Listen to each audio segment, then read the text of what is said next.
Antes deste episódio, um aviso. Este episódio contém passagens gráficas de apelos a cruzadas, ameaças internas e de Nossa Senhora no espaço. Portanto, se o catolicismo não te convence, talvez este episódio não seja para ti.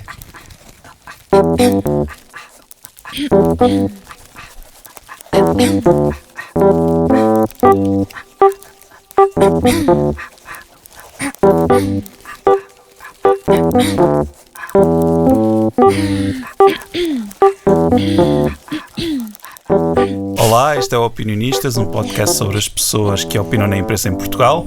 Eu sou o Afonso e sou agnóstico. Eu sou o Luís e sou ateu. Eu sou a Diana e sou católica apostólica romana não praticante. E eu sou o Daniel e já toquei no coro da igreja. E sou agnóstico. Pronto, muito bem. Mas já só toquei no pessoas coro. em cima do muro, pá. Saiam de cima do muro, pá. Decidam-se. Pica sai. Em cima do muro com uma guitarra, repara. Estão aqui representados os três maiores grupos religiosos em Portugal: os católicos não praticantes, que têm pena que o Papa esteja doente, Muito triste.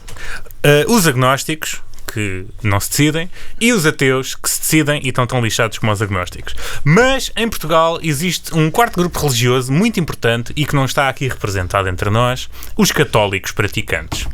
Portanto, irmãos, amigos, camaradas, pessoal, estamos aqui reunidos para analisar a obra do Padre Gonçalo Porto Carreiro de Almada, ou, como vai ser tratado a partir de agora, o Padre Gonçalo. Muito bem. Bom, e portanto vamos lá estabelecer o que é isto do catolicismo, porque há pessoal que não sabe.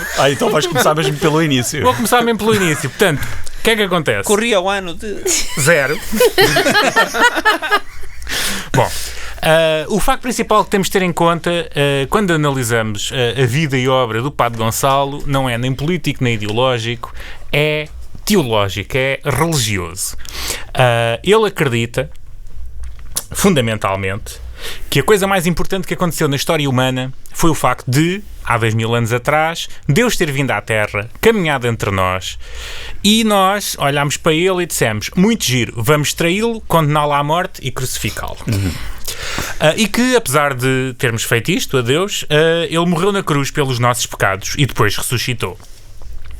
Isto não é a única coisa em que o Sr. Padre acredita, mas isto é a coisa em que ele acredita, e isso reflete-se muito nas suas crónicas em jornais, ou no nosso caso. E porquê que Luís, nós sabendo que ele é padre, sentiste a necessidade de nos explicar aquilo que o torna padre? Porque o catolicismo é uma religião que tem muitas pessoas que, como a Diana, são não praticantes, mas poucas pessoas que sabem o que é que... Sim, mas já toda a gente viu aquele episódio do Family Guy que dramatiza os eventos em torno da morte e ressurreição de Jesus Cristo. Pronto, muito bem, mas eu diria que a Bíblia é mais complexa, mas não interessa.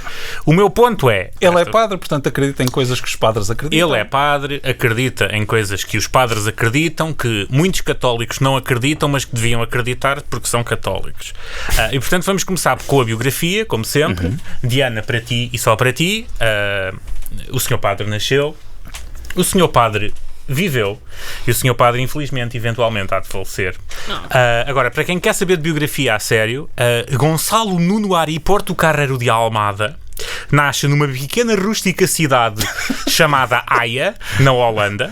Nasce em 1958 e é filho do embaixador Carlos Macieira Ari dos Santos.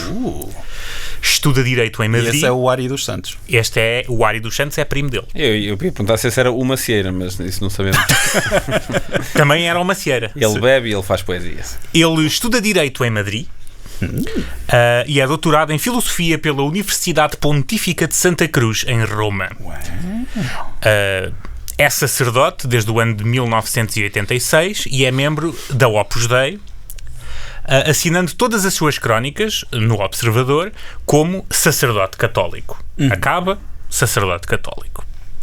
É autor de vários livros sobre diversos temas. Tem um livro sobre a filosofia de Aristóteles, de 2007.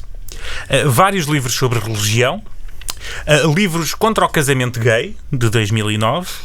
2 livros de conversas sobre religião com Zita Seabra e tem um livro de boas maneiras, A Arte de Saber Estar, de 2023. Uau.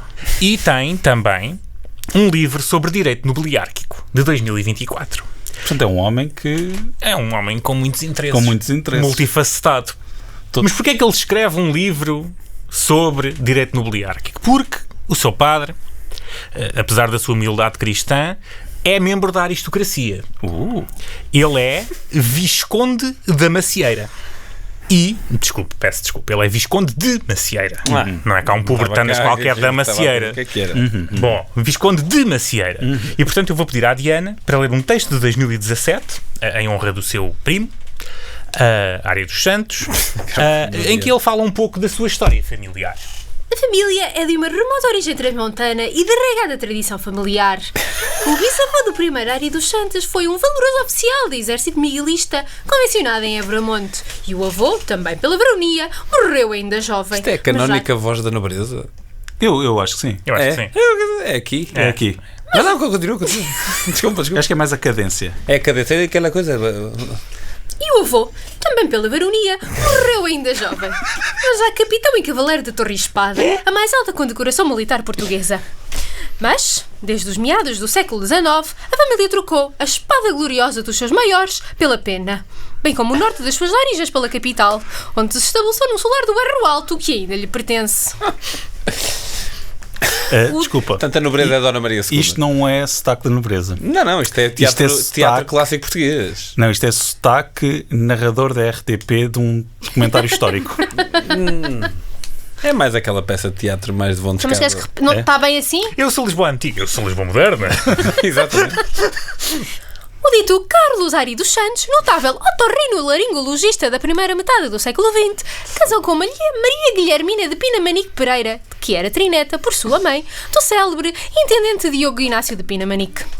O seu nome próprio de origem germânica, Guilhermina, vinha-lhe da sua bisavó materna, Maria Guilhermina Frederica de Sousa Holstein, que era prima direita do primeiro duque de Palmela, sendo ambos netos paternos de Dom Manuel de Sousa e da princesa Maria Ana Leopoldina de Schleswig-Holstein-Sonderbeck, que pelo seu próximo parentesco com os reis da Dinamarca e da Noruega estava aparentada com quase todas as casas reais europeias. Obrigado por esta clarificação sobre os títulos nobiliárquicos. Interpretativo. Foi fantástico. O que é que acontece? Eu acho que não percebi nada do texto, mas a interpretação estava incrível. Estava incrível. Mas pronto, ela é lá descendente do Holstein, do Schleswig-Holstein, e vocês podem estar a pensar que este senhor, vindo de uma família tão nobre, é de uma família antiga. Mas eu fui investigar um pouco na Wikipédia e vai saber que isto do Visconde de Macieira... Mas a Wikipédia é woke, não podes. Eu depois também fui a um site específico da Casa Real, mas não queria admitir isso, porque isso é um bocado demais para um bit, estás a ver? Mas pronto, eu fui investigar e o Visconde da Macieira é um viscondado antiquíssimo, do ano de 1871, dado pelo rei Dom Luís. Ora, 1871, como direi, há estações de metro de Londres que são mais antigas do que este título, não é? E o rei Dom Luís era um senhor que, se tu lhe desses um encontrão enquanto ele andava a fugir da esposa para se meter em... vamos dizer, encontros extraconjugais com senhoras, e se tu o apanhasses, ele dava-te pelo menos um baronato. E, portanto, grande parte dos viscondes em Portugal são desta altura, da segunda metade do século XIX, em que eles davam um título a qualquer um, isto não vale. E, portanto, pronto, é uma família assim, ligeiramente michuruca. É claro que outros ramos da família são importantíssimos, como é óbvio. Inveja de nobreza. Como é óbvio, esta rainha de Dinamarca, um povo que, quando nós já tínhamos esgotos, eles estavam lá na floresta. Isso está forte. Mas muito bem, dizer que aquela casa da Ginginha, cá no Rossio, onde o pessoal vai beber, E bem, é do ano de 1840, ou seja, é 33 anos mais novo do que o título de Visconde da Macieira, e 33 anos foi a idade com que morreu Nosso Senhor. Fechamos o ciclo Ok, excelente. Ok, só para dizerem que neste podcast não há tipo continuidade e que dizemos só coisas. Eu, antes de tu continuares, gostava de saber porque é que tu não nos perguntaste o que é que nós achamos do padre. Porque, o que é que acontece? Nós já gravámos isto uma vez. Isto é a segunda vez. Vocês acham muita coisa do padre que eu vou falar agora. Porque, Diana pode clarificar, nós fomos punidos por Deus. Foi. Eu disse, eu avisei. Vocês foram os herés E o que é que aconteceu? e não sei, houve um problema com a Uma espécie de um gravação. raio divino, né, que atingiu, Pois, atingiu. os dados da gravação e então Pronto. ficamos com apenas era um loop do tema Ave Maria durante as 3 horas da gravação. Foi estranho. Mas estava em Vocês- slow motion. Muito bem. Adiante. Quais são as grandes ideias, os grandes temas de que fala o Sr. Padre Gonçalo? Primeiro que tudo, é contra todos os ismos que vão contra os ensinamentos da Igreja. O comunismo, o nazismo, o feminismo, o racismo, o relativismo, o islamismo radical, o laicismo radical, o totalitarismo, o wokeismo. São todos os ismos. Há alguns ismos que não estão cá. Patriotismo. O patriotismo não está cá. Pois, lá está. Ele não é contra o patriotismo. Mas é contra o marxismo. O marxismo é. Pronto. Mesmo que seja um marxismo patriota. E depois foca-se nas grandes questões que assolam o panorama nacional e internacional, tendo uma oposição clara ao aborto, à ideologia de género, à eutanásia, à coadoção por casais homossexuais, ao casamento gay, ao divórcio, e quem na Igreja diz que é suposto aceitarmos o divórcio, à educação sexual, ao laicismo radical e totalitário. O quê? Um padre? Sim, sim. E uma oposição a pessoas não católicas, ateus e maçons que depois têm funerais de Estado em igrejas católicas. Em suma, é uma oposição a tudo o que pretende diluir os ensinamentos de Jesus e da Igreja em nome da modernização dos costumes. O que é que preocupa mais? Questões importantes como a intolerância religiosa, a perseguição dos cristãos no Médio Oriente e também na Europa, os jovens que agora não tiram o boné na sala de aula, a geringonça, que é condenada por Jesus, como está claro em Lucas 16:18, o lobby LGBT, que lobby. antigamente era o lobby gay, agora é um lobby mais inclusivo. Outra coisa que ele é muito crítico são os abusos sexuais na Igreja e é uma pessoa que escreve muito como é bom que esses abusos sejam divulgados e que a Igreja peça desculpa e que corrija os seus erros e que inclusive indemnize as vítimas. Muito bem. Em suma, o Padre Gonçalo, tal como a Líbia, é uma terra de contrastes. Não me parece o único contraste. Quer dizer, qual é que é o contraste aqui? É o último. Que é porque os padres são capazes de fazer cenas fixes, está tudo bem. Tipo, se é essa a tua posição. Não é a minha posição. Então porque é que é um contraste que ele quer? Ele tem contrastes. Até, mas tudo o que tu disseste foi extraordinariamente coerente. Foi? Eu sou um padre, eu sou de direita, eu sou nobre, sou de direita, sou um padre, não há nenhuma posição que não se enquadre em alguma destas 3 caixas. Mas agora é isso que a gente vai descobrir. Lendo os artigos. Mas é que essa citação de Bart Simpson é uma coisa que nos é muito cara e que não se aplica aqui. Mas eu aplico, vais ver ao longo do episódio que se aplica até um pouco. Esqueces que eu já ouvi este episódio. Não ouviste não, que há coisas novas, que este senhor é uma mina de conteúdo. Vamos começar com um artigo que demonstra o caráter ecuménico do Sr. Padre e da Igreja no geral, de aceitação de toda a gente no seu seio. Chama-se Os Novos Cátaros, de 4 de setembro de 2014, e consiste basicamente no Sr. Padre dizer mal dos cristãos que acham que a Igreja é só para os puros. Em nome de uma Igreja dos puros, estes novos cátaros fazem da sua intransigência doutrinal o imperativo principal da sua fé, excluindo os pecadores do seu seio e excluindo-se da unidade eclesial. Esquecem, assim, o amor universal de Cristo, que não só conviveu com pecadores públicos, incorrendo no escândalo dos fariseus do seu tempo, como disse também que as mulheres de má vida os iriam preceder no reino dos céus. Mateus 21, versículo 31. A Igreja de Cristo não está chamada a ser um luxuoso condomínio fechado para exclusivo uso de umas quantas almas seletas, mas um pobre hospital de campanha, sempre de portas escancaradas para os seus filhos pecadores e para todos os homens de boa vontade. Os odores de santidade são para o outro mundo, porque neste, mais do que as boas obras dos virtuosos, é a pestilência das doenças físicas e morais dos arrependidos, o incenso com que Deus quer ser glorificado nos seus templos. Ele aguentou-se extraordinariamente até ao terceiro parágrafo. Estava a ficar difícil. Mas é assim, quando alguém diz O incenso é a o incenso é o meu pestilência das ponto. doenças físicas e morais dos arrependidos, o incenso com que Deus quer ser glorificado, é uma frase bastante padre. Há uma certa poesia cristã nesta frase, mas o que eu quero dizer é que, no geral, o Sr. Padre está a ser... o Sr. Padre e a Igreja, no geral, está a referir que isto não é uma igreja para eleitos e para gente perfeita que nunca comete nenhum tipo de pecado. Isto é uma igreja de pecadores e que aceita as pessoas que estão dispostas a se arrepender, não é? E é uma igreja de portas abertas a toda a gente, não é uma igreja só para pessoas puras, e eu acho que isso é de louvar, não só no Sr. Padre, mas no cristianismo em geral. Certo. Jesus Cristo! Jesus Cristo! É que depois agora torna-se sabendo o que ele vai dizer a seguir, mas enfim, vamos... Tendo estabelecido que o Sr. Padre, sim senhor, vamos agora à parte em que o Sr. Padre, não senhor.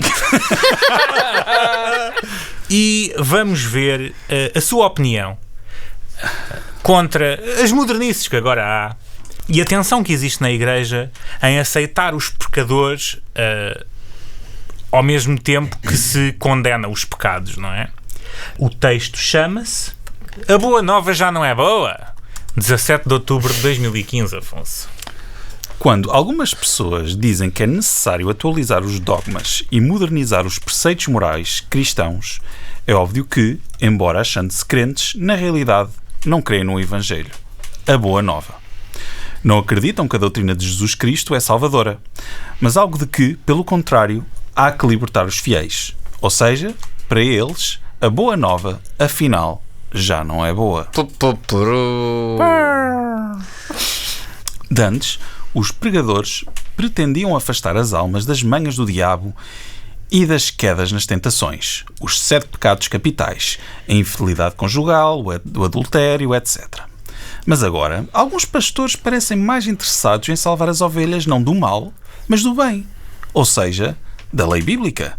Dizem, por exemplo, que não faz sentido que a Igreja proíba um segundo casamento a quem, sem culpa, foi abandonado pelo parceiro.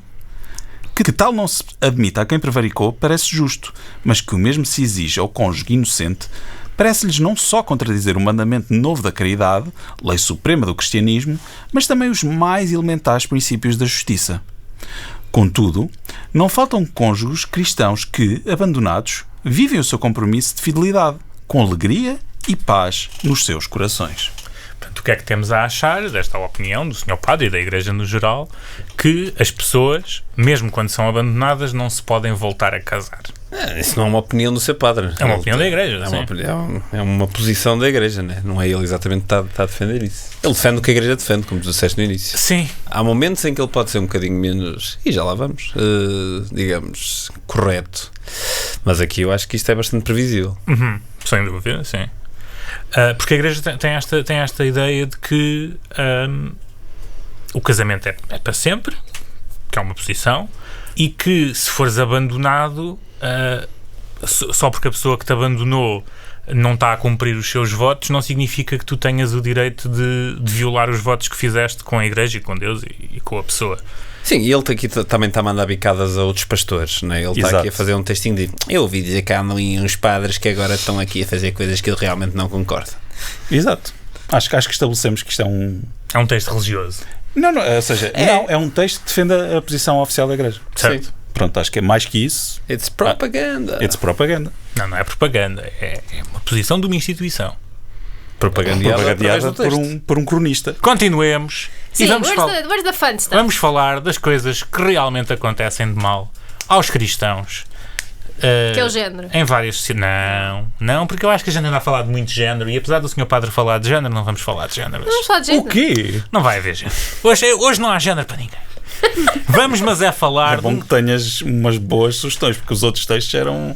Malta, vão ver o que é que o Sr. Padre Gonçalo diz sobre género e lobbies e... Bom, vitimização dos cristãos que são perseguidos pela sociedade laica.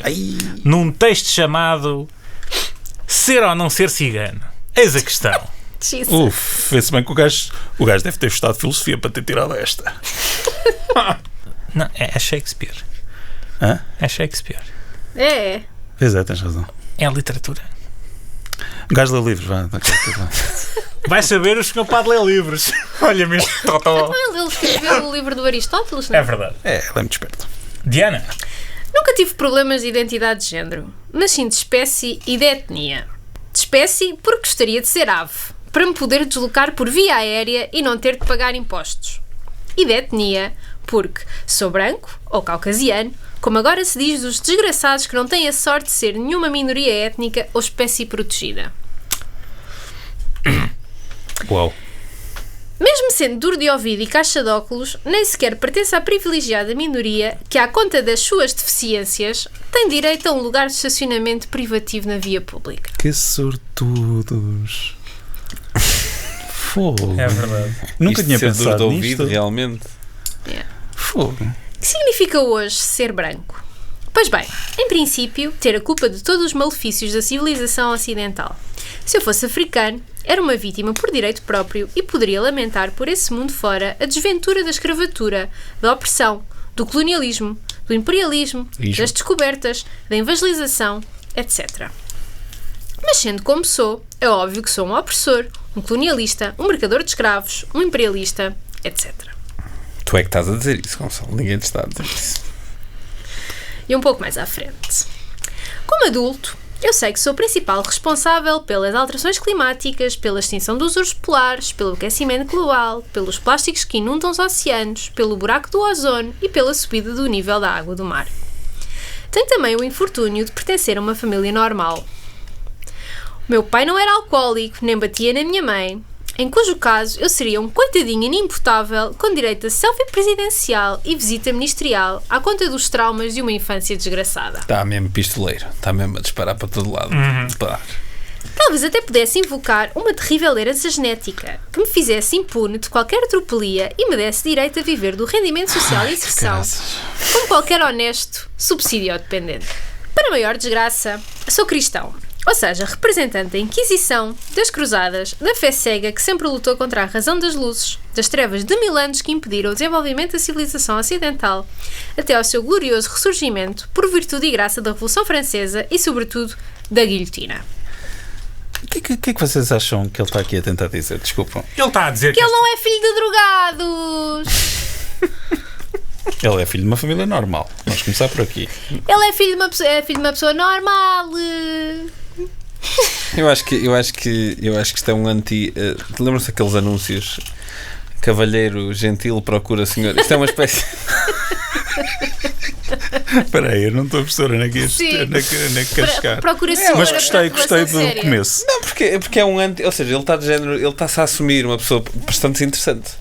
Ele não está a querer vender-se como... Epá, atenção que eu tenho aqui umas cenas que até me tornam uma pessoa... É verdade. Lá está o com algum tipo de atrito. Não, ele é tipo... Eu realmente que tenho o azar de ser uma pessoa igual às outras todas. Lá está o woke, estás a ser woke. Eu estou a ser woke. Estás sim, só que estás a dizer que ele é homem e branco não é interessante. Não, ele é que está a dizer. Ele é que está a dizer. Ai, de uma família normal, ninguém quer saber disso. Pois, não pertence a nenhuma minoria, não tem nenhum traço de personalidade. Ele veio da Pois, família macieira, Vlonklas Agora é que eu Lines. Portanto, não sei muito bem o que é que ele considera uma família normal.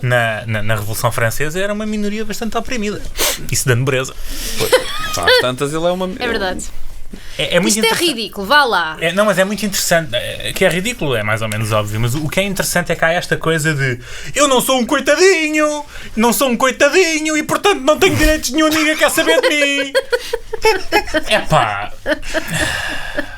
Eu acho que já tinha dito isto, não sei em que ocasião, não sei em que crónica, na primeira vez que gravámos isto e depois foi tudo perdido por obra e graça do Espírito Santo. Eu acho que isso é uma atitude muito pouco católica. E não sei, eu percebo o que é que ele está a tentar fazer aqui, só que eu acho que é muito feio e se ele de facto estivesse a viver os ensinamentos de Cristo, ele não diria estas coisas, ele não sentiria sequer estas coisas, não sei. Tipo... Em sentir inveja de um deficiente por ter um lugar de estacionamento é um bocado fogo. forte.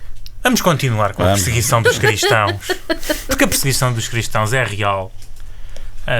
E já falámos de exemplos, já falámos da Síria e do Iraque. Vamos falar de outro exemplo em que os cristãos sofrem muito. A Hungria. O texto chama-se O Calvário Húngaro. Pode ser o Daniel, não é? De 11 de setembro de 2021.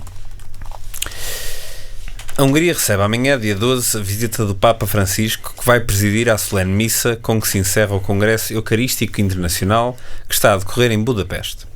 Por isso, nestes dias, todos os católicos estão especialmente unidos ao Papa e à mártir nação húngara que, depois de mais de 4 décadas de dominação soviética, sofre agora as investidas do lobby LGBT. Yeah, man. A história da Hungria foi, de facto, um autêntico calvário. De 1541 a 1699, sofreu o domínio otomano. Em 1920, em virtude do Tratado de Trianon, perdeu 71% do seu território e 58% da sua população. A sua adesão ao eixo durante a Segunda Guerra Mundial teve consequências dramáticas. Ficou integrada na zona soviética, de que se libertou em 1989. Só então recuperou a sua independência política e liberdade religiosa. Portanto, estamos só para fazer o resumo da história húngara. Primeiro foram ocupados pelos turcos, depois pelos fascistas, depois pelos comunistas e agora pelos gays. Este gajo realmente é o rei das falsas equivalências. Bolas. É verdade. Mas qual dos tormentos maior, afinal? Da mesma forma como a Hungria logrou ultrapassar 150 anos de dominação otomana e quase meio século de ditadura comunista, é de crer que também conseguirá resistir aos ataques dos lobbies que na Europa comunitária querem impor a agenda LGBT que contradiz a sua tradição cultural e religiosa e a sua identidade nacional. And you're deep into fascism now. Portugal tem uma remota relação com a Hungria por via da Rainha Santa Isabel, cuja avó paterna era filha do rei André II da Hungria e irmã da Santa Isabel da Hungria. Lá está com ele quase aristocracia. Exatamente. E a quem também se atribui o milagre de rosas. E esta é que não estava à espera. É também digna de nota a presença no nosso país de húngaros que aqui se exilaram e distinguiram pela sua virtude e saber, como o padre Luís Kondor, devotíssimo de Nossa Senhora de Fátima, promotor da construção do Calvário húngaro e principal impulsionador da canonização dos pastorinhos, bem como o professor Dr. Luís de Pape, primeiro doutorado a nível mundial em reumatologia e percurso desta especialidade clínica em Portugal. Muito relevante. Que Nossa Senhora, Rainha e Padroeira de Portugal, que também o é da Hungria, proteja este país. Agora abençoado com a visita do Papa Francisco, para que seja nesta descristianizada Europa o que foi a católica Polónia para os países da Cortina de Ferro, um motor de ignição de uma nova cruzada pela verdadeira liberdade, porque foi para a liberdade que Cristo nos libertou.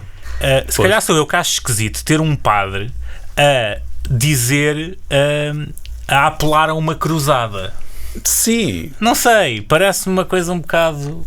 Parece-me mau tom. Mau tom. Eu não quero dizer, não podes dizer isso, porque agora aí não podemos dizer nada. Mas é chato. É chato, um gajo escolha melhor as palavras. Exatamente.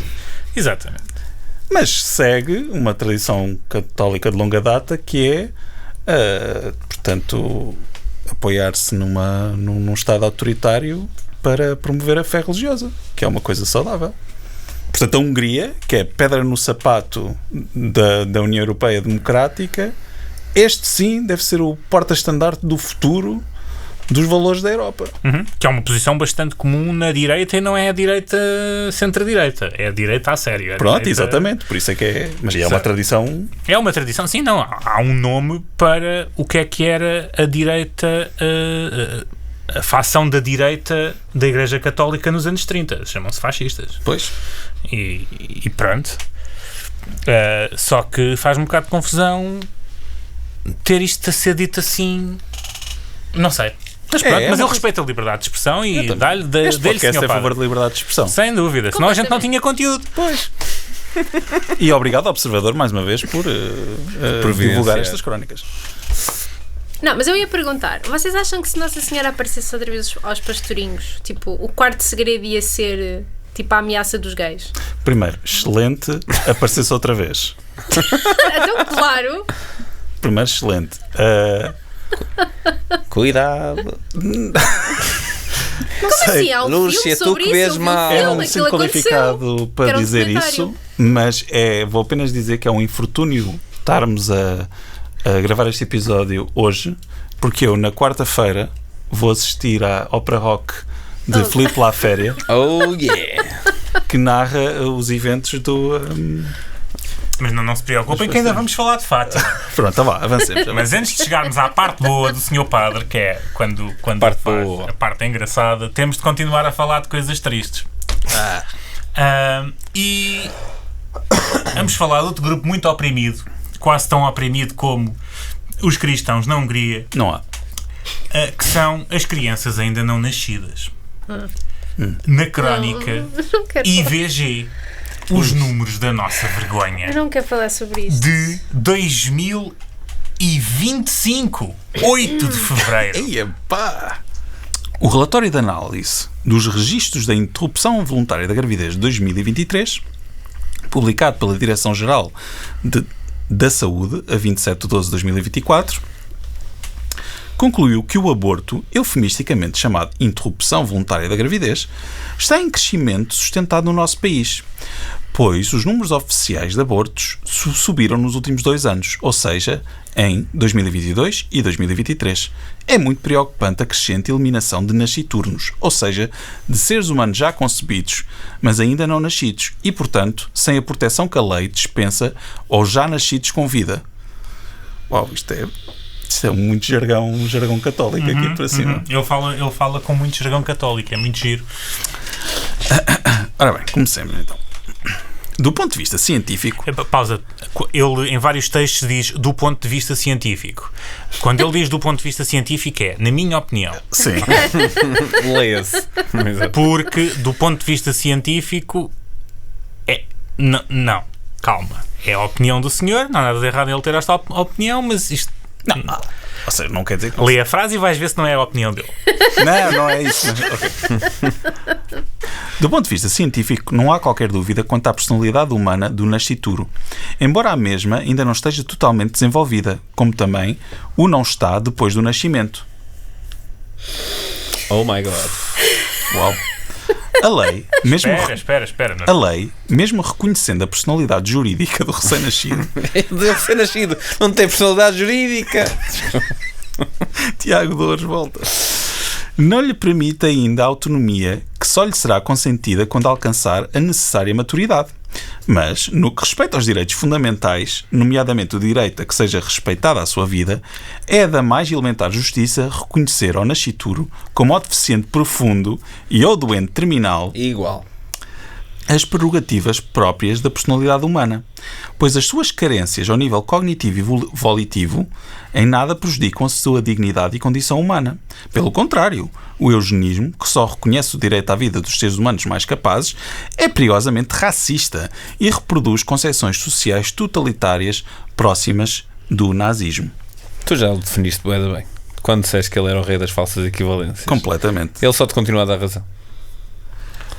Portanto, obviamente, ser contra o aborto é uma posição da Igreja. Usar argumentos deste género, se calhar não. Que argumento é este, Luís? Fala-nos. Recapitula, por favor. Pois pá, porque ele está a comparar... A vida de pessoas... Ele está a comparar a vida de pessoas deficientes ou com algum tipo de doença terminal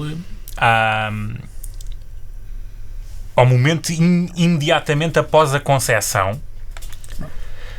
E eu diria que há uma diferença entre o momento após a concepção e uma pessoa de 50 anos que tem uma deficiência motora. Pronto, lá está, é do género. Eu não estou a dizer que o aborto seja um assunto que não tenha questões morais. Não é um assunto falso, não é um assunto fácil. Como e também não é um assunto falso. Como o casamento gay, que é mais ou menos óbvio que tipo, não há problema nenhum. Isto é um assunto que genuinamente, tipo, há diferenças de opinião e que são legítimas e ser contra, tipo, eu percebo porque é que as pessoas são contra. Mas pronto, podes continuar porque isto melhora. Como sempre. Mas vou recapitular que todo este parágrafo começou com do ponto de vista científico. Não, na minha opinião. Ele quis dizer na minha opinião. É óbvio que a violação da mulher é absolutamente intolerável e deve ser punida de forma exemplar na pessoa do violador, que é o culpado, mas não do nascituro, que é inocente e tão vítima como a mulher. Não é tão vítima como a mulher. Que esta, para se defender de uma agressão contra a sua liberdade, causa morte do criminoso, é aceitável. Hã? Sim. Sim, ele que esta, vou repetir, caros ouvintes, que esta, para se defender de uma agressão contra a sua liberdade, causa morte do criminoso, é aceitável, se não tiver outra forma de impedir a agressão e violação. Ou seja, ele acredita no direito à autodefesa. Excelente. E bem, mas em caso nenhum é razoável que o filho do agressor, que é também o da vítima, pague com a sua vida um crime de que é inocente. Que a mulher que concebeu um filho, em tão dramáticas circunstâncias, não consiga com ele conviver é razoável e compreensível. Mas, se assim for, deve entregá-lo para adoção, em alternativa ao aborto, em cujo caso se converteria em responsável pelo homicídio, agravado pela circunstância da total inocência do seu filho e sem que se lhe pudesse aplicar a exceção da legítima defesa. Tudo bem que a Igreja fala... Tudo bem.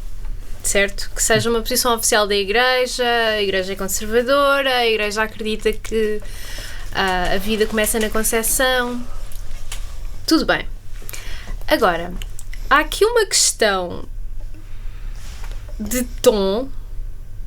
Tipo, estas coisas não se falam nestes termos. Não sei.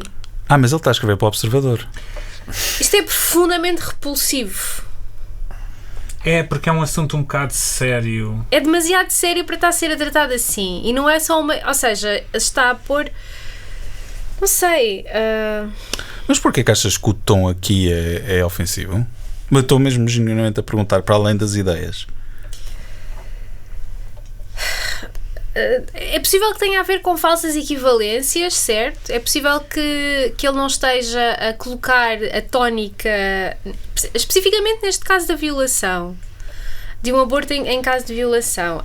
É possível que ele, para mim, não esteja a colocar a tónica numa coisa que, na minha opinião, é uma coisa bastante importante, que é a vida da mulher e o trauma da mulher e este episódio absolutamente traumatizante que lhe aconteceu.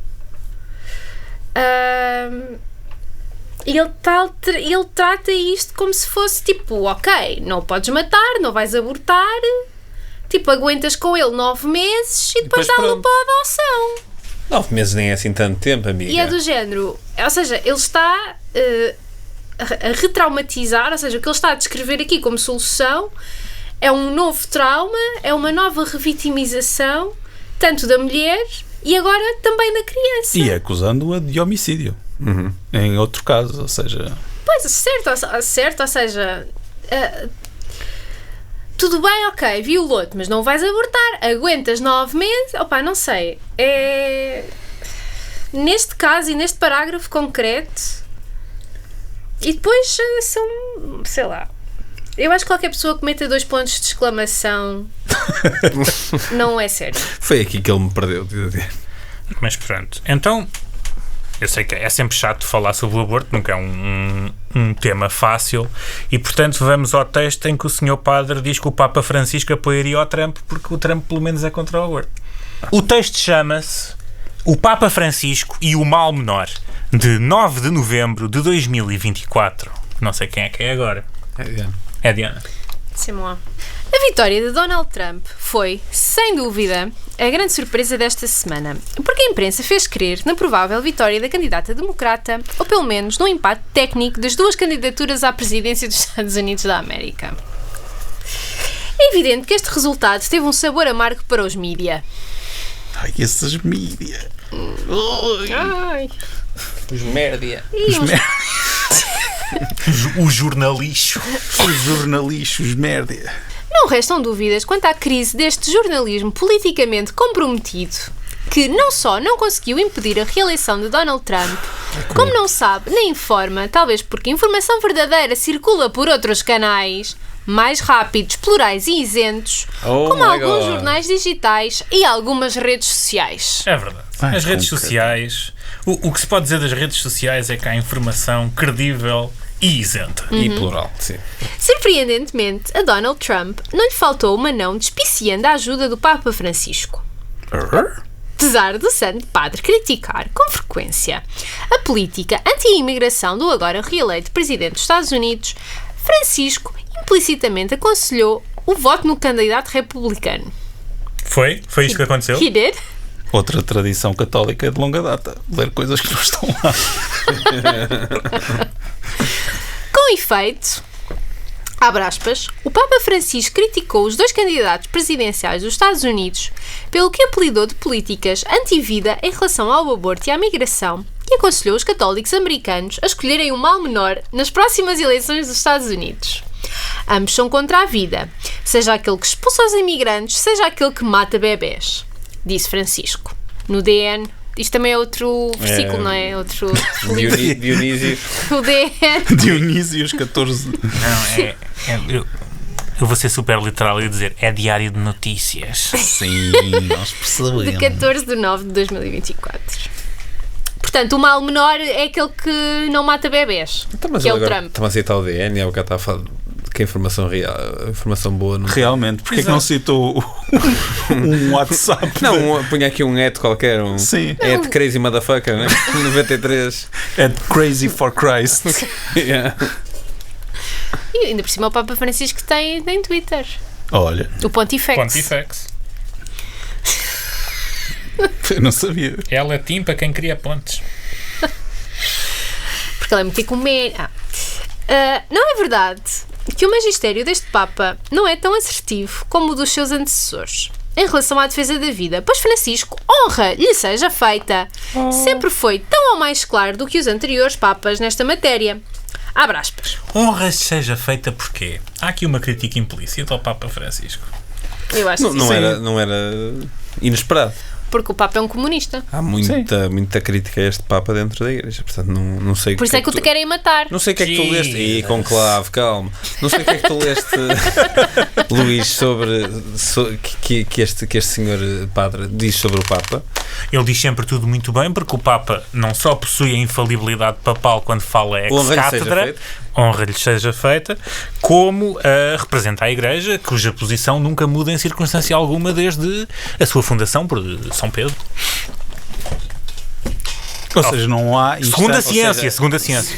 Este Papa que não fez nenhuma reforma. Nada não mudou. não- Simplesmente houve algumas clarificações do que sempre foi a política da Ou seja, Igreja. para ser claro, para olhar para além do manto opaco da tua ironia,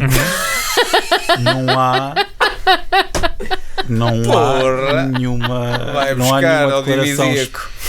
nenhuma declaração explícita contra este Papa nas crónicas do Papa Não, porque Gonçalo. a Igreja Católica é uma instituição séria e tu, sendo padre, não podes dizer mal do Papa. Era só para Porque senão, lá está, entras na auto-excluíste, não é? Tipo, Pois. estás-te a auto-excomungar. Estás aí para o protestantismo, vá. Pois, isso ninguém quer. Pois. Depois, no fim, começas a ser esquisito e a falar holandês e a dizer o holandês e ele até dá. Pois ele enfim, dá, ele dá. mas vamos continuar. Fazer aborto é matar um ser humano. Diz o Papa. Diz o Não, Papa. segundo a ciência. Honra-lhe seja. Segundo não, a Segundo a ciência. não, isto é a citação de Papa. Sim. Sim. Honra-lhe seja feita. Honra-lhe seja feita segundo a ciência.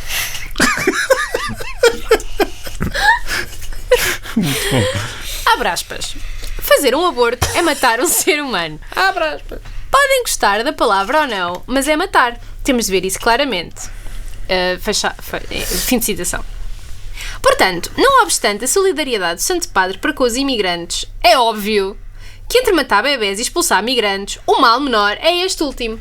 É óbvio, não é neste óbvio, caso significa, não é óbvio. acho eu. Acho- Mas pronto, ele aqui, segundo a ciência, deduziu que o Papa Francisco estava a dizer que, então olha, votem no Trump que é menos mau. Podes continuar. É óbvio. É óbvio, segundo a ciência. Se Donald Trump é, na expressão do Papa Francisco, o mal menor, a sua reeleição inspira alguma preocupação. O Papa Francisco nunca disse que o Donald Trump era o de mal menor. Só quero clarificar que isto foi uma exegese das palavras do que o Papa Francisco tinha dito noutra altura a propósito de outra coisa. A cambalhota aqui é grande. É impressionante. A cambalhota é Não, olímpica. eu acho... Reparem, eu consigo ver o Papa a dizer isto, só que eu acho que o Papa está a apelar à consciência dos cristãos, tipo, para votarem na sua liberdade, dentro da sua liberdade de consciência, não é? Tipo, pensarem um bocadinho, clarificarem um bocadinho e fazerem ali uma hierarquia de valores. E se é chefe de outro Estado? Não pode dizer, olha, votem neste. Oh. Também há essa questão, não é? Pronto, lá estás tu com as políticas. Deixa-te lá disso, A Igreja estamos a falar de Católica igreja. nunca se mete em política. A Caraças. Igreja Católica são os guias espirituais de todos nós essas que coisas. somos católicos, É verdade. Então Quem? lá. praticantes e não praticantes. Vamos lá que eu quero ir a Fátima. Mas é salutar que o eleitorado norte-americano não se tenha deixado intoxicar por uma imprensa que, lá como cá, carece de legitimidade democrática e é cada vez mais partidária. Eu adoro votar para jornalistas. Não como o DN. Olá! O senhor padre, dentro do seu interseccionalismo, está aqui a apresentar alguns vértices mais pronunciados. É verdade. Continuemos. Deus queira que esta eleição presidencial seja o princípio do fim deste abuso de um poder não democrático, bem como do silencioso holocausto que todos os anos sacrifica milhões de vidas por nascer. Portanto, Não só é um genocídio, é um holocausto. é um genocídio, é um holocausto, mas aqui o que se depreende é que o senhor padre acha que não temos imprensa livre e democrática. Yeah. Não, a imprensa não é democrática, tu não votas neles. É verdade. Não, mas não é nesse sentido, certo? Ah, então não faz sentido, desculpa. Como assim? Agora também fiquei confuso por momentos. Excelente. Portanto, temos aqui mais uma posição do Sr. Papa. Sr. Papa. Do Sr. Deus nos livres. Do Sr. Padre, que é a Europa não tem uma imprensa livre. O mundo. Curioso falares nisso, Afonso. Parece que combinámos isto e tudo. Curioso, muito curioso. Às vezes É agora da Papa há umas certas sinergias que, se Deus não nos punir pela segunda vez por estarmos a dizer mal do Sr. Padre Gonçalo, isto vai ficar a giro. Vamos ouvir as considerações que o Padre Gonçalo faz. O Pato Gonçalo. O Padre Gonçalo. Diz o Pato Gonçalo. O Padre Gonçalo faz sobre a administração Trump a propósito da visita do vice-presidente Ora! J.D. Vance. What? Já? Uau, estamos bem na contemporânea. A gente está na crista da Ai, onda. a história está a acontecer. Do dia de 22 de fevereiro de 2025, leia-se ontem, Vance, uma voz que irrita e convence. Oh my. Convence. Convence. Vence, uma voz que irrita e convence. Parentes, o Padre Gonçalo nunca teria esta criatividade. Achas mesmo que ele não fez convence para a gente ler convence? Epá. Eu tenho esse absoluto. Isto é uma piada à padre. Cara, é o tom. Eles têm sempre aquelas piadinhas. Eles dizem assim, vou-te contar uma marota agora. Pronto. Não, sim. Bom. Eu estou a perceber essa cena. Hã? Eu estou a perceber essa. Sim. É aquele Dirty Old Man, mas que afinal é um padre. O dia 14 de fevereiro, Dia dos Namorados, de 2025, passou à história. Até aí, graças ao extraordinário discurso pronunciado pelo vice-presidente dos Estados Unidos da América, J.D. Vance, na Munich Security Conference. Mais importantes e, de certo, irritantes foram as afirmações de J.D. Vance em relação à crise da democracia na Europa. No nosso país e possivelmente nos demais da União Europeia, o discurso pró-democracia é usado como uma arma da extrema-esquerda para atacar os partidos de direita, insistentemente acusados de populismo e até de neofascismo. Mas o vice-presidente norte-americano manifestou a sua preocupação pelo modo como a velha Europa está a enveredar por um regime cada vez mais autoritário e, portanto, menos democrático, pondo em causa os valores por que lutaram os aliados na Segunda Guerra Mundial e durante a Guerra Fria. É verdade. Como é que está a correr aquilo lá na América? Tá. Está bem, não está? Mas na Segunda Guerra Mundial Segundo consta, está muito calmo. nós não Tá. estávamos a lutar contra uns tipos que faziam saudações romanas. Sim. Isso agora também. Very Isso topical, é o que tu dizes. Ele Eu- só estava a mandar beijinhos. Eu gostei do discurso pró-democracia usado como uma arma da extrema-esquerda. É verdade. Então estes gajos já acusar os fascistas de serem fascistas. Yeah. Enfim. Razões tinha J.D. Vance para supor que aquela primeira reação dos políticos e militares que o ouviam não se iria repetir, porque o vice-presidente do ZEUA teve a inaudita coragem de chamar a atenção para a profunda crise de valores que se vive na Europa. Para este político norte-americano, as principais ameaças para a segurança europeia não procedem dos agentes externos como a Rússia e a China. É dos gays. Mas Vai dizer os gays. Lobby. É os do gays. seu interior. Pois devem-se ao recuo da Europa em relação a alguns dos seus valores mais fundamentais, valores esses que é suposto partilhar com os Pois que é Estados suposto, Unidos né? da América. Lá, isso é suposto. É suposto. É pena nós termos abandonado estes valores. É. É buena, é pena. Fomos Vai lá, nós. fomos nós. Fomos nós. Fogo, pá, é sempre Não a és Europa. tu, sou eu. É mesmo aquele... Não és tu, sou eu, exatamente. Ai, A este propósito, fez uma alusão à Guerra Fria que certamente gelou. Eu não digo que ele tem estas piadinhas. pois é, o gelou, é verdade. A este propósito, fez uma alusão à Guerra Fria que certamente gelou os assistentes. A Guerra Fria posicionou os defensores da democracia contra forças europeias tirânicas. Ou seja, a URSS e o Pacto de Varsóvia. Consideremos o lado dessa luta que censurou dissidentes, que fechou igrejas, que cancelou eleições. Eram eles os bons? Claro que não. E graças a Deus perderam a Guerra Fria. Eles perderam porque não valorizaram, nem respeitaram as extraordinárias bênçãos da liberdade. Não se pode impor a inovação ou a criatividade, assim como não se pode obrigar as pessoas a pensar, sentir ou acreditar, e nós queremos que essas coisas estão certamente relacionadas. Infelizmente, quando agora olho para a Europa, não vejo claramente quem foram os vencedores da Guerra Fria.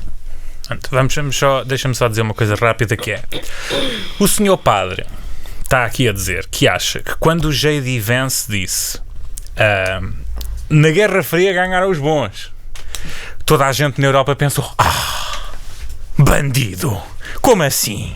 Portanto, o que ele acha é que lá o Bjort Bjorgensen, da Suécia, e o Hans Hansen Sunken, da Alemanha, secretamente são pró-comunistas, que acham uma pena ter sido a União Soviética a perder a Guerra Fria. Eu acho é que tu estás a ter uma interpretação muito pouco generosa daquilo que ele está a dizer, porque o argumento dele é muito mais complexo. É que nós, de certa maneira, sonambulamente, começámos a instaurar um regime pró-soviético muito para lá da existência da própria União Soviética. Yeah. Eles ganharam no fim, porque ganharam... Vejam, ouvintes, estou a apontar para a minha cabeça. As nossas mentes. Fogo! Epá, eu odeio fazer o marxismo sem querer. É que um gajo... Oh, meu Deus! É que o que ele está a imaginar é que isto, assumindo, claro, que o Padre Gonçalo não está de má fé. E está a dizer isto de uma maneira autêntica. Não sei porque é que algum dia se quer sugerisse isso e levantasse essa questão. É que agora vão estar pessoas a ler o jornal ao pequeno almoço e dizer: caramba, então andei a fazer o marxismo este tempo todo e não me estava a perceber. É verdade, é verdade.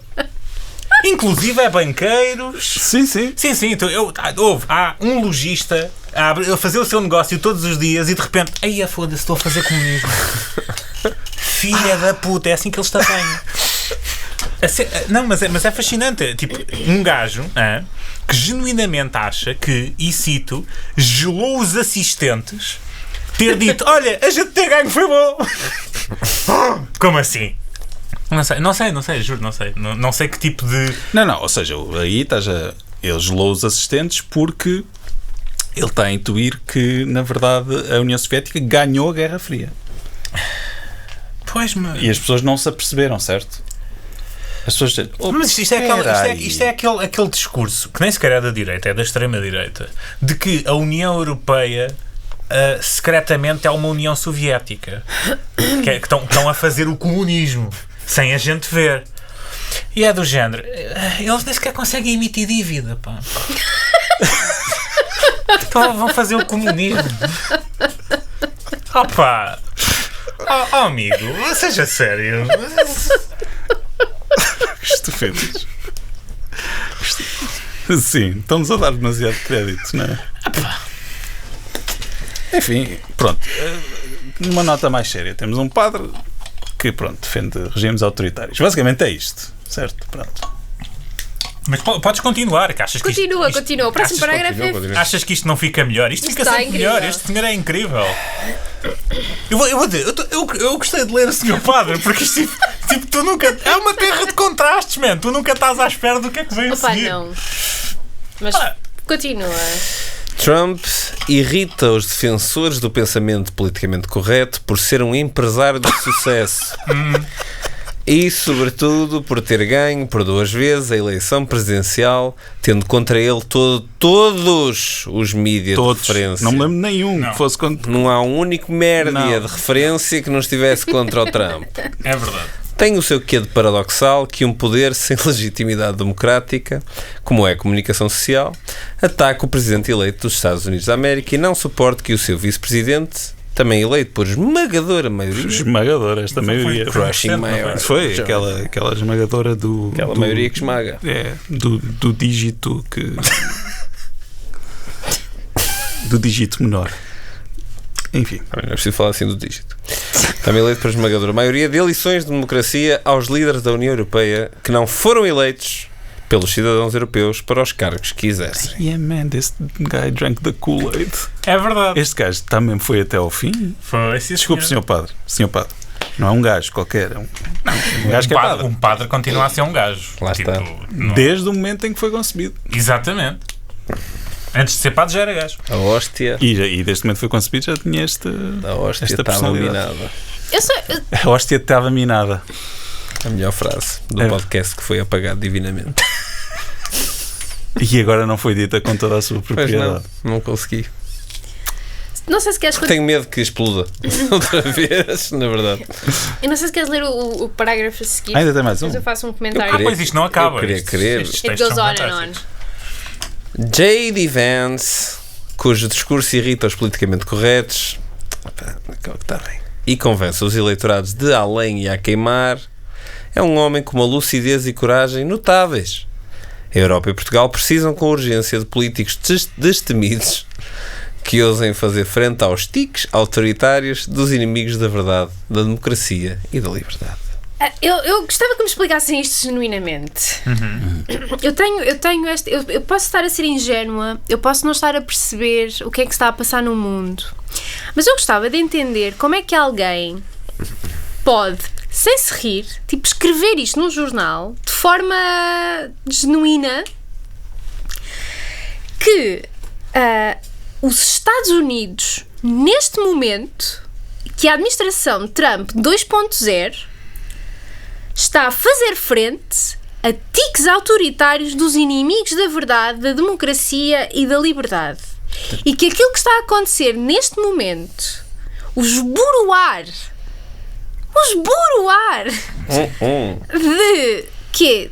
2 séculos de instituições democráticas, de uma arquitetura institucional, de poderes e contrapoderes, de provisões contra um overreaching de qualquer um dos três poderes. Acha que é isto que vai salvar a democracia? Genuinamente, o que é que se está a passar no mundo? Há muita coisa que se está a passar no mundo, mas isso a gente não pode responder a essa questão. Temos é de responder o que é que se está a passar na Com o cabeça do Portugal. Sr. Padre. Não, mas... Bom,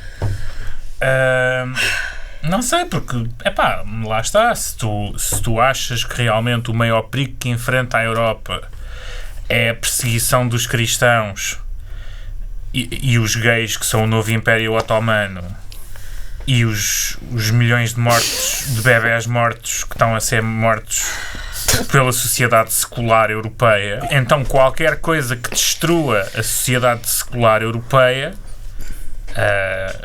e a sua democracia degenerada é bom.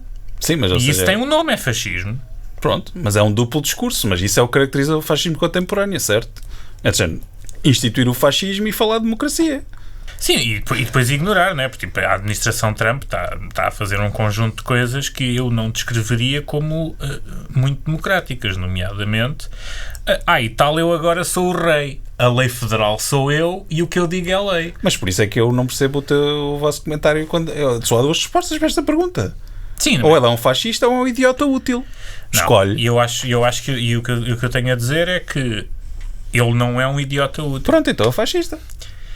Pois, eu sempre tive alguma resistência em chamar fascista a pessoas. Eu chamo fascista de torta e direita, é tão bom. Mas anda, Luís. É difícil, especialmente quando tu estás a defender o Vítor Orbán e o J.D. Vance. Vai, Luís. Não vou. E o Elon Musk. E, é difícil não achares. Pronto. Já disse, homem, respira, está tudo bem. Não vou chamar fascista ao senhor. Então, afinal, é ou não é fascista? É fascista! Aborrece. Defende os fascistas! Está bem. Okay. Promove os fascistas! Não consegue. Então, pronto. É fascista ou não é fascista? Não sei. Estou a pensar. É fascista, é um bocado fascista. Um bocado! Mas o mais importante Na escala do fascista. O mais importante é...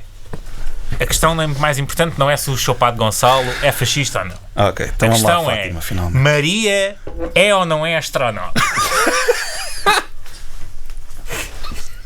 Vá, vamos lá. A primeira astronauta da história da humanidade, 10 de agosto de 2019. Não há dúvida quanto à identidade do primeiro homem a pisar a Lua. Mas talvez Yuri Gagarin não tenha sido realmente o primeiro cosmonauta. Com efeito, excetuado o caso, porventura, mais místico do que histórico, do profeta Elias, consta que foi levado para o céu num carro de fogo. Este é o caso mais místico histórico, atenção. Não sei se estás a perceber. Talvez. Este é o mais místico. Agora vamos à ciência. Exato. A ascensão de Cristo parece ter sido a primeira viagem espacial. Os evangelistas são unânimes no que respeita a este acontecimento, que os apóstolos observaram atentamente, o que dá a este facto consistência científica. É a opinião dele, vá. Científico é, estás a ver, é porque é verdade. Assim sendo, Jesus Cristo foi o primeiro ser humano a quem se pode atribuir com propriedade a condição de cosmonauta. Mas não a primeira criatura, porque, dada a sua condição divina, unida à natureza humana desde o momento da sua encarnação, não é criatura, mas o próprio Criador. Exatamente. Com o Pai e o Espírito Santo. Que ele tem uma natureza humana e divina. Exatamente. Se disseste que não, é várias heresias que partiram a Igreja no século III depois de Cristo. E foi para isto que este senhor tirou um doutoramento em filosofia. É verdade. É verdade. Para dizer, Jesus Cristo não é o primeiro astronauta porque não é exclusivamente humano. Portanto, incha. Exatamente. Porque, segundo a lógica de Aristóteles, astronauta é uma categoria que inclui pessoa que vai ao espaço e humano. Será então que a primeira criatura humana que viajou no espaço foi mesmo o astronauta russo Yuri Gagarin? Não, porque segundo a doutrina católica, também a mãe de Jesus de Nazaré, Maria, subiu ao céu em corpo e alma. Como o não fez por virtude própria, como o seu divino filho, não se usa o termo ascensão, mas assunção. É esta a grande solenidade mariana que, todos os anos, a Igreja celebra no dia 15 de agosto. Pois, é isso. É o feriado do 15 de agosto. É quando o primeiro homem, mulher, vai ao espaço. É isso que a gente celebra. Isto é uma crónica feminista. Não, é o que a gente celebra. Love to see women in male-dominated fields. É tudo o que eu tenho Não a é, dizer. não é male-dominated, ela foi a primeira. Pois, exato, foi pioneira. É ela, Durante 2000 anos era é ela. Deus e foi o Gagarin. Pois. Ante o silêncio da Bíblia sobre o trânsito de Nossa Senhora. Ai, senhor padre. É que Vires ali, Avenida de Roma, viras à esquerda. tão baixo descemos. Pronto. Ante o silêncio da Bíblia sobre o trânsito de Nossa Senhora desta vida para a eternidade, o magistério da Igreja comatou essa lacuna com a proclamação do dogma da sua Assunção, o último definido pela Suprema Autoridade Papal, que é garantia para os católicos da sua indefectível veracidade. Com efeito, em 1950, o Papa Pio XII, depois de uma consulta aos católicos, proclamou ex cátedra, ou seja, em virtude da sua potestade, que a Virgem Maria, terminada a sua vida terrena, foi levada em corpo e alma para o céu. Para o céu, não para o espaço. Espera lá. Mas céu, Eu tenho uma dúvida Diz. agora. Eu tenho uma dúvida de... logística. Sim. Como é que se leva uma pessoa para o espaço? Não. Sem uma nave. Mas as pessoas que morreram antes também não foram para o céu. Não de corpo e alma. Ah, Tungas, ainda bem que temos alguém que fez o crisma, que é para não que este estarmos gajo aqui armados em está. paz. Este gajo sabe. Portanto, o corpo... O corpo, se tu os fores outros ao ficaram espaço- quem mais Yeah. o corpo e a alma foi, mas isso quer dizer, isso não conta Ok. para nada. Mas o corpo, Isso não é nada especial. ela foi Isso para um sítio todos onde só fazem. estavam almas e de repente ela chegou lá de corpo e eles, estou aqui em De corpo e de alma? corpo e Uau. alma e eles todos só, Então sem, se fosse- sem perninhas. Estás a ver? Para flutuar. E ela, tu. Espera lá, não ter alma é não ter pernas. É aquela coisa do. Sim, Tipo o gênio da lâmpada. Sim, É assim que eu imagino o caros resto das ouvintes, o Daniel está Eu por acaso pensei gesticular no com o Casper, braço. curiosamente. Mas não, estava a pensar no gênio da lâmpada, que é as pessoas com alma. Chega lá a Maria, pelo seu próprio pé, no espaço, Subiu. e eles não, eles flutuaram. Ok. Então se a gente fosse ao sepulcro da Maria, agora não estava lá nada. Nada. Nem o magistério pontifício, nem as visões dos místicos, nem os ensinamentos dos teólogos lograram explicar como ocorreu o transporte de Nossa Senhora, na sua assunção ao céu, que também ninguém observou. No entanto, esta questão parece ter sido esclarecida nas aparições em Fátima. Com grande admiração minha, escreveu Monsenhor João Quaresma, vi, clara e distintivamente, um globo luminoso que se movia do nascente para o poente, deslizando, lento e majestoso, através do espaço. O meu amigo olhou também e teve a felicidade de gozar da mesma inesperada e encantadora aparição, quando, de repente, o globo, com a sua luz extraordinária, sumiu-se aos nossos olhos. Intrigado pelo fenómeno, perguntou ao seu amigo, o padre Manuel Góis: "Que pensas daquele globo?"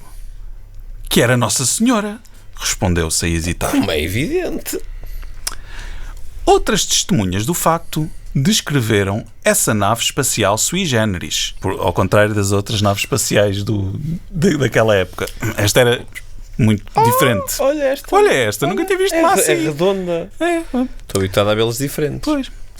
Portanto, descreveram como um globo de luz viva que avançava lentamente de este para oeste, descrevendo no espaço uma linha inconfundível até desaparecer no horizonte. Há quem lhe chame Sol. Mário Fernando Silva, Pastorinhos de Fátima, página 287. Os dois relatos coincidem na expressão globo luminoso ou de luz viva. Que seria? A fé e a ciência não têm resposta. Mas que era alguma coisa, era. Fosse o que fosse, talvez não seja temerário supor que, pela sua assunção, Maria foi a primeira criatura humana a transpor o espaço. Não foi uma mera espectadora da história, mas uma protagonista e precursora de uma das maiores proezas da humanidade. Mas a proeza não é dela? Pois não. Não foi a Maria que subiu por vontade própria. Foi tipo, olha... Foi tipo alguém tudo o que as mulheres fazem... Tens razão. Tudo o que as mulheres fazem... Não, eu estava a dizer tudo o que a humanidade faz. Pois, na tudo verdade, o que- não foi a humanidade que Pois, fez. é verdade. Foi Deus que mandou vir o elevador. É assim, o Luís não destacou este parágrafo, mas avalando não é mesmo. Os santos não são os que, por amor a Deus, se desinteressam do mundo, mas os que, com a sua bem-aventurada vida, mais e melhor contribuem, também, em termos científicos e tecnológicos, para a evolução do género humano. Os principais obreiros das verdadeiras revoluções civilizacionais. Portanto, eu acho que sim. Uma pergunta aberta, que é, nós na última iteração deste episódio ficámos um bocado na dúvida se isto era um texto não é jocoso, mas um texto que brincava um bocadinho. Liberdade poética. Um bocadinho de liberdade criativa. Ele é um padre, ele nunca pode brincar sobre a condição de Maria. Até eu que sou ateu e que não acredito nisto, levo isto da religião mais a sério do que a Maria foi para o céu, logo foi para o espaço. E que é basicamente isso que ele está a dizer, sim. Epá, eu não sei, eu no meu ateísmo acho que o céu é uma coisa que não estava a seguir a Marte. Tipo, é uma coisa que existe. De ser numa espécie, não sei, Sim, que não são supostamente não é uma coisa física. não é uma coordenada. É uma coisa tipo, sei lá, metafísica. Uma palavra Pronto. que algumas pessoas usam Pronto, usa-se. para descrever estas coisas. Sim. Não é como aquilo que a física estuda, é metafísica. Pois é, metafísica. Pronto, lá está. Talvez diria que, como diz a própria ciência, isso parece-me um bocado minimizar. Sim. Pronto, e acho que é minimizar o papel de Maria dentro da história do cristianismo, dizer, pá, está bem, foi mãe de Deus, mas sabes que ela foi ao espaço, mano?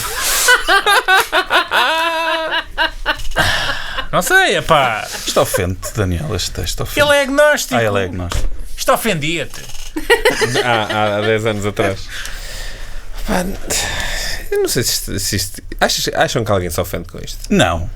Eu também acho que Isto não. é uma metáfora que correu mal. Eu acho que quem está de boa vontade diz assim: lá está ele, o Gonçalo, a brincar e tal. E quem como nós lê isto e percebe que é parvoíce, acho que tem graça. Genuinamente acho que este texto tem bastante piada. Porque Eu acho que ele não quer ter piada, mas tem piada.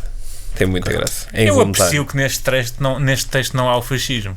Sim. Eu preciso. Mas isto é pré-fascismo, não é? É 2019. Mas ele já em 2017 andava a dizer que a Hungria devia fazer uma cruzada pelos valores decentes. Portanto, eu acho que... Então ele fala de ideologia de género em 2014. Eu preferia que ele atribuísse todas aquele ligaças que tipo, sabem que Moisés foi o gajo que inventou sei lá, as barragens. Os tapetes rolantes, as barragens, exatamente. Eu preferia aquilo. As escadas rolantes. Como toda a gente sabe, e a ciência dita, não há maneira dele subir aquela montanha tão rápido quanto está previsto então, foi na altura. Sagrada Escritura. Portanto, só há uma resposta. Por isso ainda hoje... Não, e lá está, ele faz essa coisa do... A Bíblia é omissa, portanto vou inventar. Preferia que fosse só isso, as crónicas dele. Sim. Eu acho que as crónicas religiosas as crónicas religiosas dele são tipo interessantes quando ele está a falar da doutrina da igreja e tal, não sei o quê, e tipo a contar lá as histórias.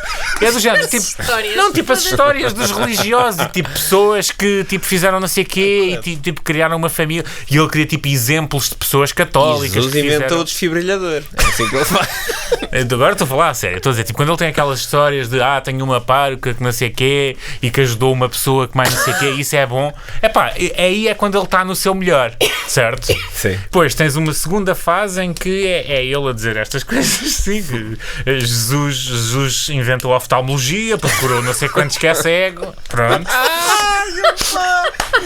Muito bom, cara. É que estava aí um filão de crónicas incrível. Portanto, eu acho que devíamos Gonçalo, terminar se não isto. estás a ouvir... Exato. Pá, por favor, Gonçalo, começa a preencher as lacunas da Bíblia, por favor. E assim chegamos ao fim do maravilhoso mundo do Padre Gonçalo. Como sempre e para sempre, o próximo episódio será sobre João Miguel Tavares. Este podcast conta com música de Beatriz Pessoa e ilustração de Sara Bento de Castro. O Opinionistas fica disponível nas plataformas habituais de 15 em 15 dias, às segundas-feiras. Sigam-nos no Twitter, Blue Sky, Substack e Instagram.